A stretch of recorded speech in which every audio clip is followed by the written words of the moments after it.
Arrivano i primi punti stagionali per la Fenice Venezia Mestre. Al Palafranchetti è 3-3 contro il debuttante San Spagnano in una gara ricca di episodi e giocate che fanno del pareggio il risultato più giusto.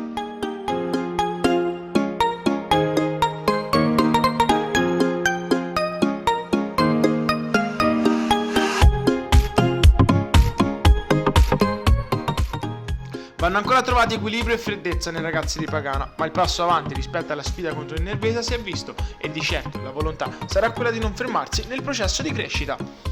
Zaninetti costringe i veneziani alla rimonta grazie ad una doppietta nei primissimi minuti di gara. Manoli riesce però a dimezzare lo svantaggio, che si azzera quando Bertoletti sigla la rete del 2-2 grazie al recupero palla rapido dei padroni di casa.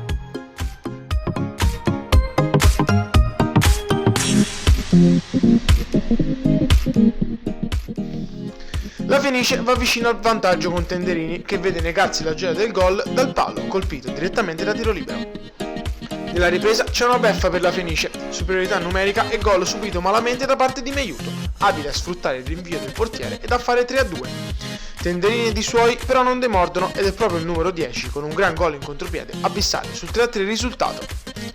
Nella terza giornata la Fenice non scenderà in campo a causa del rinvio del match in casa del Bumimerano, bloccato da vicissitudini legate al Covid-19.